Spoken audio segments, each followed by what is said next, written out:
Hi everyone.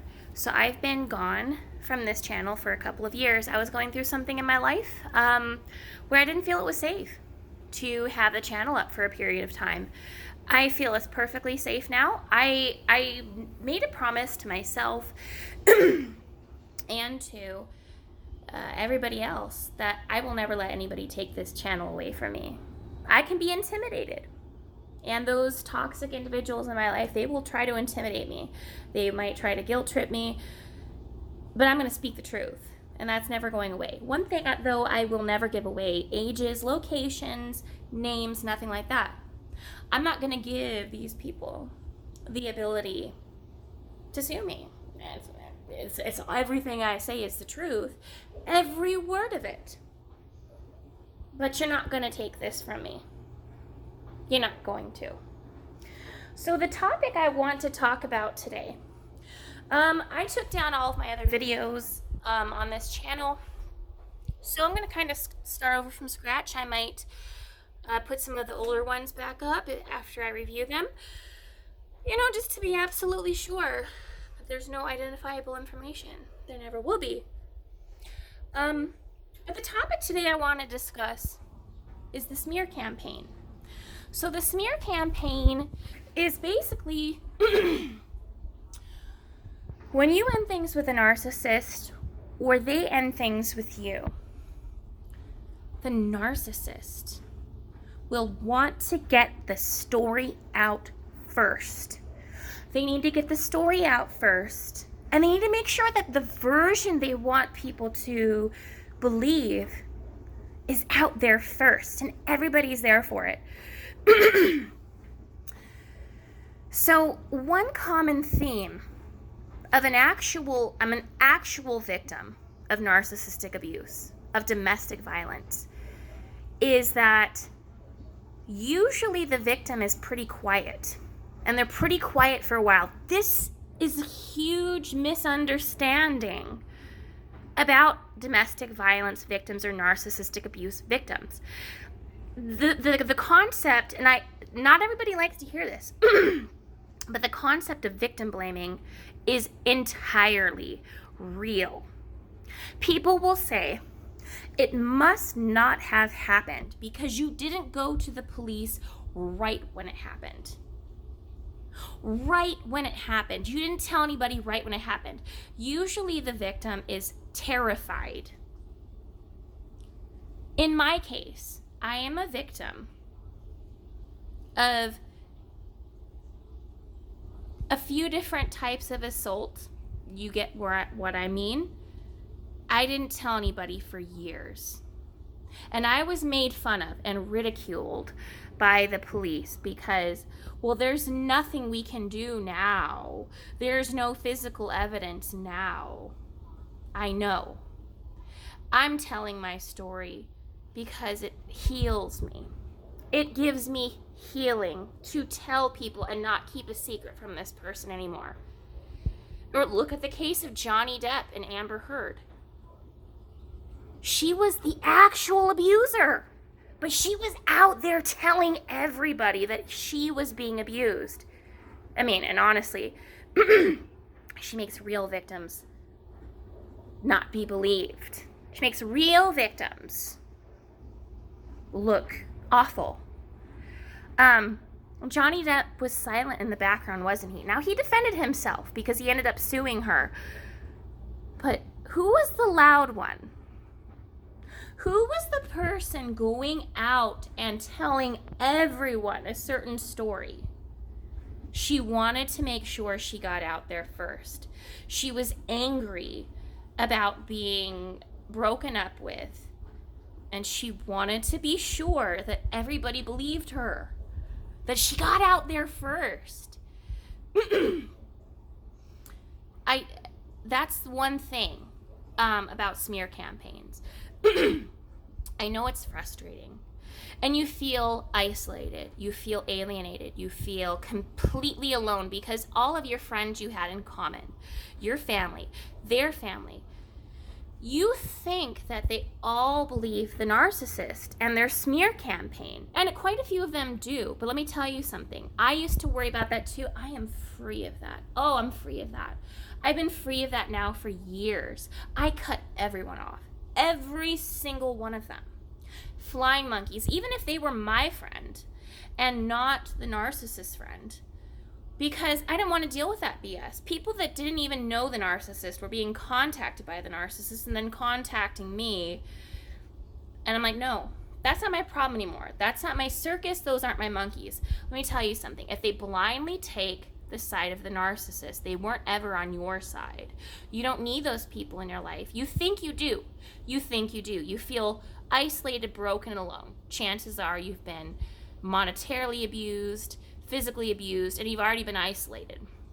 You think you need those people. You don't need those people. You need to stay strong and resolute in the truth. Okay? You need to keep that up here. And it's hard. Maybe you've been being, gaslighted. I don't know the past tense of that word. Maybe you feel like you need a support network. But let me tell you something. I went no contact with everyone 4 years ago. I let them all go. I was 27 years old, and I looked around, and I'm like, this is a committee trying to run my life, because I come from narcissistic family members. That was my entire growing up. And then as a codependent, narcissistic partners, and they were all trying to run my life. I wasn't allowed at almost 30 to make decisions in my own life. And every time I ever made progress, they would sabotage me. I finally said, enough is enough.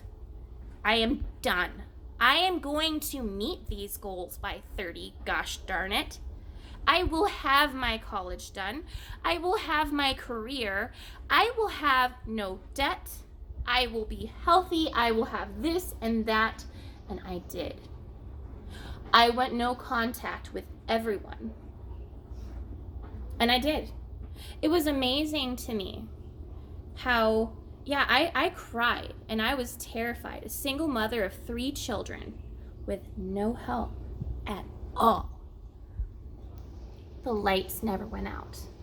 The kids never went hungry. We were never homeless. I made it. I thought I needed those people. I thought that. But then the longer I got away from them, the fog cleared. And it's like, I had an illusion of people there for me. I've been alone for 31 years now. And I'm fine. I made it. Let me tell you, for being no contact for 4 years, I've had peaceful holidays. Every single one. There has been no screaming, no put downs, no crying, no showdowns, no police being called. That is what my holidays are now. My children and I will peacefully wake up. I will make them a wonderful breakfast. We'll go sit down quietly, calmly, and enjoy the morning, open presents. We'll smile, we'll laugh, we'll hug. We might go for a drive. There's no crying. There's no put downs. There's no yelling. There's no yelling in my house. I don't allow yelling in my house. There's no cursing in my house. There's no insulting in my house. I have all of that from going no contact with all of them. Flying monkeys, cluster bees. I finished college. I have my career. I'm healthy and happy.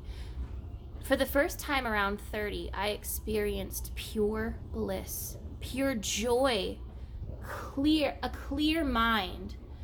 I didn't realize how much anxiety I had when I was in contact with these people. I was always shaking and always nervous. And I didn't sleep well, and I was always pacing around. And it was like someone had torn the pages out of an encyclopedia, and there was a tornado, and the encyclopedia pages were flying through my mind. If that can give you a visual of the clutter in there.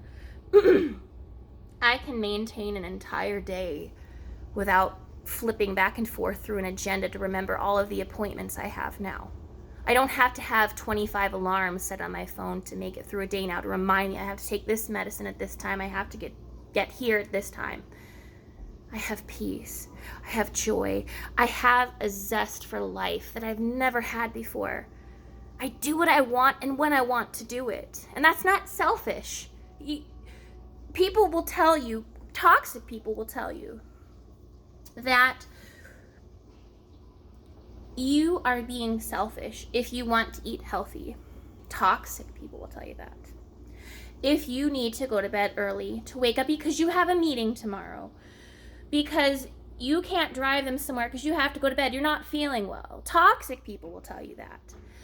But people who actually care for you will encourage you to do what you need to do for you, to be healthy, to meet goals and desires. People that love you will encourage you to do what you need to do. So I just want to reiterate again, if you're going through a smear campaign right now because you broke up with a narcissist or they broke up with you, and they're shouting from the rooftops that you were actually the abuser, that you were actually the toxic one, stay strong, stay resolute in your truth. You might feel isolated.